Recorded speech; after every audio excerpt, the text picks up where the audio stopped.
9 जून 2024 को चित्रदुर्ग शहर से 200 किलोमीटर दूर बेंगलुरु के कामाक्षी पल में डिलीवरी बॉय की नज़र एक बिल्डिंग के पास बह रहे नाले में एक लाश पर पड़ी जिसे कुत्ते बुरी तरह से नोच रहे थे। हालांकि सुबह सुबह कोई भी ऐसा दृश्य देखकर घबरा जाएगा, लेकिन उस डिलीवरी बॉय ने बिना देरी किए तुरंत पुलिस को सूचना दी। इसके बाद पुलिस की एक टीम घटनास्थल पर पहुंची और लाश को लेकर हॉस्पिटल गई। साथ ही पुलिस इस केस की जांच में जुट गई, लेकिन पुलिस को उस लाश के पास से कोई आधार कार्ड या कोई भी ऐसी चीज नहीं मिली थी जिससे शव की पहचान हो सके। लेकिन शव को देखने से ऐसा लग रहा था कि मृतक की उम्र 30 से 35 साल के करीब होगी और इसकी मौत को 24 घंटों से ज्यादा बीत चुके होंगे। इसलिए पुलिस सबसे पहले यह पता लगाती है कि आसपास के किसी पुलिस स्टेशन में क्या किसी ऐसे व्यक्ति की गुमशुदगी की रिपोर्ट दर्ज की गई है। हालांकि यह लाश उन्हें नाले के किनारे पर मिली थी, इसलिए यह भी तो हो सकता था कि यह कहीं से बहकर आई हो। लेकिन फिर पुलिस को पता चला कि पास के इलाके में एक पुलिस स्टेशन में 33 साल के व्यक्ति की गुमशुदगी की रिपोर्ट उसकी मां ने दर्ज कराई है, जिसमें उन्होंने कहा है कि उनका बेटा शनिवार 8 जून से गायब है और उसका मोबाइल फोन भी स्विच ऑफ आ रहा है। पुलिस तुरंत उन्हें लेकर हॉस्पिटल में जाती है और नाले से मिली उस लाश की शिनाख्त करवाती है। लाश पर मौजूद बचे कूचे कपड़ों को देखकर मां का दिल कांप उठता है, क्योंकि यह लाश उनके बेटे रेणुका स्वामी की थी। रेणुका स्वामी अपोलो फार्मेसी के एक मेडिकल में जॉब करता था और वह उस दिन भी रोज की तरह अपने काम पर गया हुआ था। लेकिन 8 जून को अचानक उसका फोन स्विच ऑफ हो गया था। पुलिस ने यह मामला दर्ज तो कर लिया था, लेकिन रेणुका की मौत कैसे हुई थी, इसका जवाब तो सिर्फ पोस्टमार्टम रिपोर्ट से ही मिल सकता था। और जब पोस्टमार्टम रिपोर्ट आई तो उसमें एक ऐसा खुलासा हुआ जिसने पूरे कर्नाटक को हिलाकर रख दिया। पोस्टमार्टम रिपोर्ट की डिटेल्स बहुत भयानक थी। रेणुका स्वामी को पीट पीट कर मारा गया था, उसकी जुबान काट दी गई थी और उसके जबड़े को भी तोड़ दिया गया था। उसके शरीर पर अनगिनत चोटों के गहरे घाव थे। रेणुका स्वामी अपोलो मेडिकल में छोटी सी नौकरी करने वाला एक सीधा साधा इंसान था, जिसका ना तो कोई क्रिमिनल रिकॉर्ड था, ना उसके खिलाफ कोई कंप्लेंट थी और ना ही किसी से दुश्मनी। इस कारण पुलिस को भी यह समझ नहीं आ रहा था कि आखिर ऐसे व्यक्ति से किसी की क्या दुश्मनी थी। वह इतना पैसे वाला भी नहीं था कि पैसे के लिए उसे किडनैप किया गया हो, क्योंकि यह कोई हाई प्रोफाइल केस नहीं था, इसलिए मीडिया का भी इस पर कोई ध्यान नहीं गया। साथ ही पुलिस भी हर दूसरे केस की तरह जांच कर रही थी। लेकिन तभी अगले दिन 10 जून को उस पुलिस स्टेशन में अचानक 3 लोग पहुंचते हैं, राघवेंद्र, कार्तिक और केशव मूर्ति। यह लोग दावा करते हैं कि रेणुका स्वामी की हत्या उन्होंने की है। जहां इस केस में पुलिस को ना तो कोई सुराग और ना ही कोई सबूत मिल रहा था, उसमें इतनी जल्दी अपराधी खुद ही चलकर पुलिस स्टेशन में सरेंडर करने क्यों आ गए थे। इस पर उन तीनों ने बताया कि पैसों के लेन देन के चलते हुए झगड़े में उन्होंने उसकी हत्या कर दी थी। अगर देखा जाए तो पुलिस को बिना मेहनत किए ही अपराधी मिल गए थे और यह केस खुद ही सुलझकर बंद होने की टगार पर पहुंच गया था। लेकिन तभी अचानक उस थाने में वहां के एसपी पहुंच जाते हैं और जब उनके सामने यह पूरा मामला रखा जाता है तो उनको अपराधियों के खुद थाने में आकर जुर्म स्वीकार करने की बात कुछ अजीब लगती है। इसलिए पुलिस ने उन तीनों को अलग अलग बुलाकर पूछताछ की कि उन्होंने कत्ल कैसे, कब और कहां किया। इन सवालों के जवाब उन तीनों ने अलग अलग दिए, जिससे एएसपी समझ गए कि यह तीनों लोग झूठ बोल रहे हैं। लेकिन वह झूठ क्यों बोल रहे थे, इसका पता लगाने के लिए उन तीनों की कॉल डिटेल्स और फोन की लोकेशन का पता करने में पुलिस की एक टीम लगा दी जाती है। पुलिस ने जब उन तीनों की सीडीआर निकलवाई तो उसमें पुलिस को एक नंबर ऐसा मिला जिस नंबर पर पिछले 2 दिनों से उनकी लगातार बातचीत हो रही थी। और जब उस नंबर की डिटेल्स निकाली गई तो पता चला कि वह नंबर किसी आम इंसान का नहीं बल्कि फिल्म इंडस्ट्री के चैलेंजिंग सुपरस्टार दर्शन का था। अब सवाल यह था कि आखिर उन 3 कातिलों का इतने बड़े फिल्म स्टार से क्या कनेक्शन था। इसका पता लगाने के लिए पुलिस ने पिछले 2 दिन की दर्शन के मोबाइल की लोकेशन ट्रेस की, जिससे पुलिस को पता चला कि बीते 48 घंटों में उन तीनों कातिलों की और सुपरस्टार दर्शन की लोकेशन एक साथ ही थी। रेणुका स्वामी का मर्डर हो जाना, 3 लोगों का खुद से पुलिस स्टेशन जाकर गुनाह कबूल करना और फिर उन लोगों का इतने बड़े फिल्म स्टार से कनेक्शन पाया जाना, इन सभी चीजों ने शक की सुई को एक अलग दिशा में मोड़ दिया था। एसपी को जब कुछ शक हुआ तो उन्होंने दोबारा उन तीनों से पूछताछ की, लेकिन इस बार कड़ाई से पूछताछ की गई, जिसके चलते उनमें से एक आरोपी टूट गया और उसने एक ऐसा सच बताया जिससे पूरा कर्नाटक ही नहीं बल्कि पूरी फिल्म इंडस्ट्री हिल गई। उस व्यक्ति ने ऐसे राज से पर्दा उठाया जो सबकी सोच से परे था। लेकिन अब सवाल उठता है कि यह कहानी चैलेंजिंग सुपरस्टार दर्शन से लेकर एक आम आदमी रेणुका स्वामी की हत्या तक कैसे पहुंच जाती है। इसके बारे में जानने से पहले आपको दर्शन सुपरस्टार की कुछ डार्क रियलिटी के बारे में भी जानना बहुत जरूरी है, क्योंकि दर्शन का कंट्रोवर्सी से पुराना नाता रहा है। साल 2003 में दर्शन की शादी विजया लक्ष्मी से हुई और फिर दोनों का एक बेटा भी हुआ दुनिया के सामने।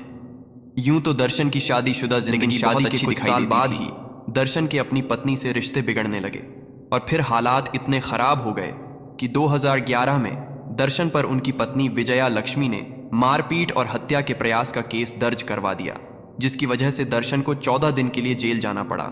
लेकिन बात यहीं पर खत्म नहीं हुई। साल 2016 में दर्शन की पत्नी ने आपत्तिजनक व्यवहार का आरोप लगाते हुए एक और कंप्लेंट दर्ज कराई थी।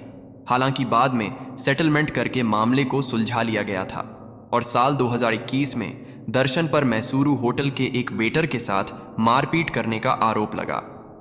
हालांकि सीसीटीवी फुटेज को डिलीट करके और उस वेटर को 50,000 देकर उस मामले को भी कवर कर लिया गया। इसके बाद साल 2022 में एक फिल्म प्रोड्यूसर भारत ने दर्शन पर जान से मारने की धमकी देने का आरोप लगाते हुए पुलिस में रिपोर्ट दर्ज कराई थी और नवंबर 2023 में दर्शन पर उसके पड़ोसी ने पार्किंग को लेकर विवाद के चलते कुत्तों से हमला करवाने का आरोप लगा, जिसके बाद दर्शन के खिलाफ रिपोर्ट भी दर्ज की गई, लेकिन उस मामले को भी रफा दफा कर दिया गया। दर्शन और उनकी पत्नी विजय लक्ष्मी के टूटते रिश्तों की और इस रेणुका स्वामी हत्याकांड की असल वजह 10 साल पहले दर्शन की जिंदगी में आने वाली पवित्रा गौड़ा थी। पवित्रा एक फैशन डिजाइनर और महत्वाकांक्षी एक्ट्रेस थी। शुरुआत में काफी हाथ पैर मारने पर भी जब उसे कोई फिल्म नहीं मिली तो उसने शादी कर ली और शादी के बाद उसे एक बेटी भी हुई। लेकिन कुछ समय बाद पति से रिश्ते खराब हो जाने के चलते पवित्रा गौड़ा अपनी बेटी को लेकर अलग रहने लगी। वहीं दर्शन को अपनी फिल्म के लिए किसी नए चेहरे की तलाश थी और ऐसे में दर्शन को पवित्रा गौड़ा टकरा गई। हालांकि कुछ कारणों के चलते पवित्रा को वह फिल्म तो नहीं मिल सकी थी, लेकिन वह दर्शन के काफी करीब आ गई। कई सालों तक तो उनके बीच सब कुछ चुपचाप चलता रहा, लेकिन नवंबर 2023 में पवित्रा ने अपनी बेटी खुशी के जन्मदिन का यह वीडियो पोस्ट किया, हैप्पी बर्थडे, जिसमें दर्शन केक कटवाते और डांस करते नजर आ रहे हैं। इस वीडियो ने फैंस के बीच 2015 से चली आ रही दर्शन और पवित्रा के अफेयर्स की खबरों को एक बार फिर से हवा दे दी। लेकिन बवाल तब मचा जब इस साल पवित्रा ने यह रील पोस्ट की। इस रील के जरिए पवित्रा ने अपने और दर्शन के रिश्ते को पब्लिकली शो कर दिया। यह रील न सिर्फ वायरल हो गई, बल्कि यह भी खुलासा हो गया कि शादीशुदा होते हुए भी दर्शन का पवित्र से 10 साल से एक्स्ट्रा मैरिटल अफेयर है। इस वीडियो से विजय लक्ष्मी भड़क गई और उसने जवाब में सोशल मीडिया पर पोस्ट डालकर पवित्रा के कैरेक्टर पर सवाल उठाए। लेकिन अब आप सोच रहे होंगे कि नाले में मिली रेणुका स्वामी की लाश का इन सब से क्या लेना देना है। दोस्तों, इस पूरे केस की जड़ यहीं से शुरू होती है। दरअसल साउथ इंडियन फिल्म इंडस्ट्री में एक्टर्स को जिस तरह का प्यार और सपोर्ट मिलता है, वह शायद ही पूरी दुनिया में किसी फिल्म इंडस्ट्री में सुपरस्टार को मिलता हो। इसी तरह दर्शन की भी काफी बड़ी फैन फॉलोइंग है। उनके बहुत सारे फैन क्लब्स हैं और बहुत से लोग उन्हें भगवान की तरह पूजते हैं, उन्हें अपना आइडल मानते हैं। यही वजह थी कि पवित्रा और दर्शन की पत्नी विजय लक्ष्मी के बीच सोशल मीडिया पर छिड़ी इस जंग में विजय लक्ष्मी को दर्शन के फैंस की बहुत बड़ी लॉबी का भरपूर सपोर्ट मिला। ये वो फैंस थे जो दर्शन और पवित्रा के रिश्ते को गलत मानते थे और पवित्रा को उनके भगवान का परिवार तोड़ने वाली महिला कहते थे, जिसके चलते पवित्रा से सोशल मीडिया पर ढेर सारे लोग नफरत करने लगे। हजारों कमेंट्स में पवित्रा को उल्टा सीधा बोला जाने लगा, जिस वजह से पवित्रा को मजबूरन अपना कमेंट सेक्शन बंद करना पड़ा। और अब यहां से शुरू होती है रेणुका स्वामी की कहानी। कर्नाटक के चित्रदुर्गा में रहने वाला ये व्यक्ति उन्हीं जबरा फैंस में से था जो दर्शन को भगवान की तरह मानता था। सालों से वह दर्शन की सारी फिल्म्स का हर कीमत पर पहला शो देखने जाता था।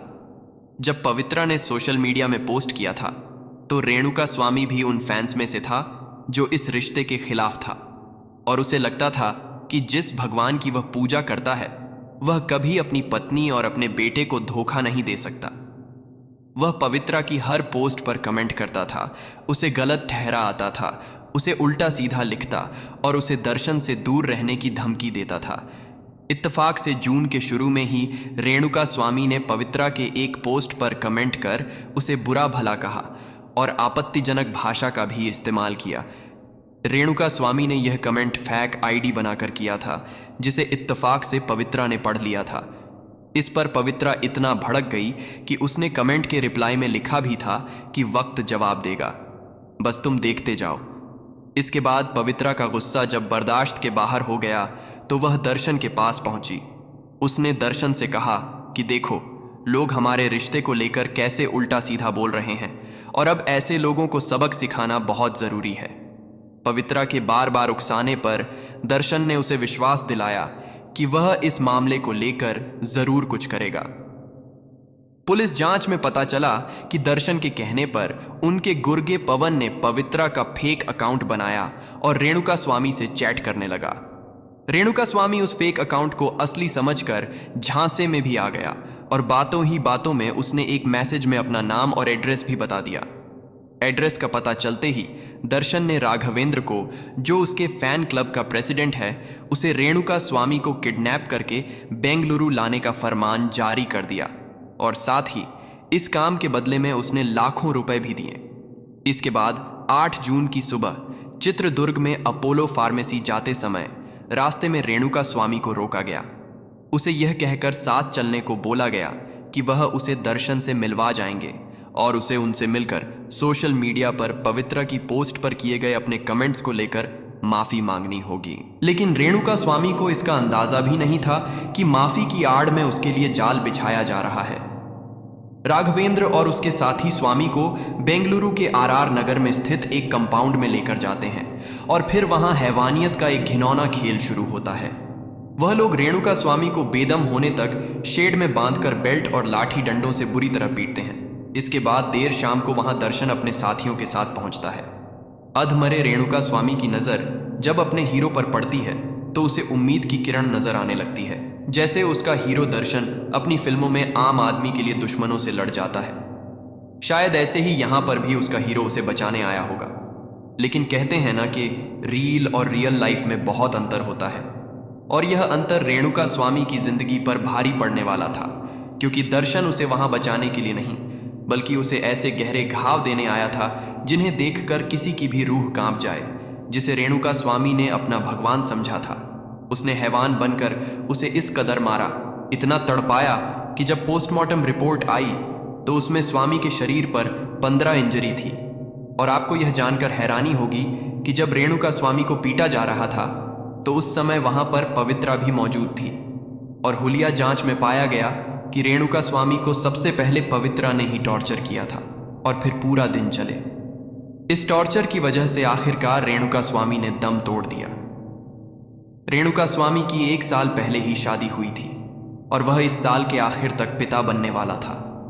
उसकी पत्नी सहाना लगातार उसे फोन करने की कोशिश कर रही थी, लेकिन उसका फोन स्विच ऑफ आ रहा था। सहाना को इस बात की खबर भी नहीं थी कि अब वह कभी भी अपने पति को देख नहीं पाएगी। अगले दिन सुबह 3 बजे उन लोगों ने स्वामी की लाश को गाड़ी में डालकर कामाक्षी पल के एक नाले में फेंक दिया। और फिर उसके बाद जो हुआ वह आपको पता है कि कैसे डिलीवरी बॉय को एक लाश नाले में मिली थी। फिर वह 3 अपराधी अपना जुर्म कबूल करने आते हैं, जिससे यह सारा केस खुलकर सामने आता है। दरअसल वह तीनों आदमी दर्शन के कहने पर इस हत्या के जुर्म को अपने सर लेने गए थे और इस काम के बदले में दर्शन ने उन्हें 30 लाख भी दिए थे। दर्शन अपने प्लान को सक्सेसफुल बनाने के चक्कर में खुद ही फंस गया था, क्योंकि अगर उस दिन वह तीनों अपराधी पुलिस स्टेशन ना जाते तो शायद इस केस का खुलासा होना बहुत मुश्किल था। रास्ते में लगे सीसीटीवी कैमरा में 2 गाड़ियां और उनकी नंबर प्लेट भी रिकॉर्ड हो गई थी जो दर्शन की थी, और उन गाड़ियों का इस्तेमाल रेणुका की लाश को ठिकाने लगाने के लिए किया गया था। पुलिस को कार में खून के धब्बे भी मिले थे। इसके बाद ड्राइवर रवि ने खुद को सरेंडर कर इस पूरी वारदात की जानकारी दी। यह रवि वही ड्राइवर था जो स्वामी को चित्रदुर्ग से बेंगलुरु में उस जगह तक ले गया था जहां पर उसे टॉर्चर किया गया था।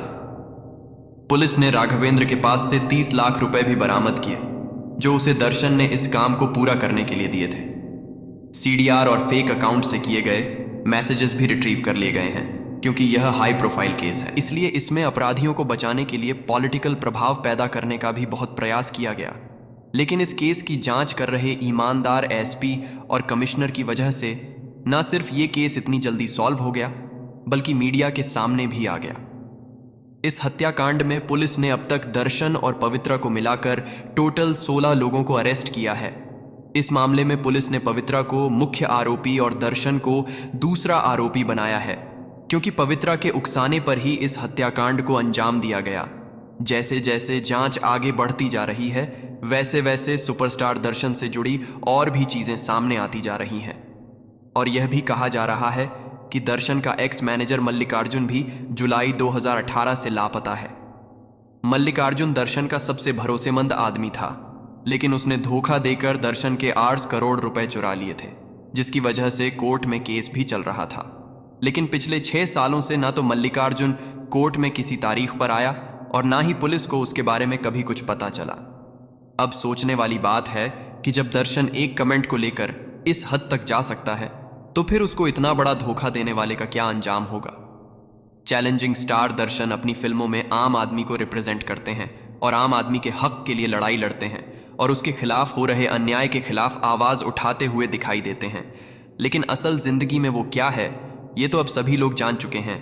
पर्दे पर दिखाई देने वाले किरदार और जिंदगी के कैरेक्टर के बीच जमीन आसमान का अंतर होता है। हमें इस केस से सीखना चाहिए कि हमें अपने आइडल्स और अपने आदर्शों को सोच समझकर चुनना चाहिए क्योंकि जरूरी नहीं कि आपको जो कुछ दिखाया जा रहा है वही सच हो। अगर आपको हमारी मेहनत पसंद आई हो तो इस वीडियो को लाइक करते हुए शेयर भी करें ताकि बाकी लोग भी इस खौफनाक कहानी के बारे में जान सके। अगर आपने अब तक इस चैनल को सब्सक्राइब नहीं किया है तो जल्दी से अपकमिंग एडविक चैनल को सब्सक्राइब कर लें। बेल आइकन दबाकर नोटिफिकेशन जरूर ऑन कर लें। मिलते हैं क्राइम की दुनिया से जुड़ी ऐसी ही एक और सच्ची कहानी के साथ। धन्यवाद।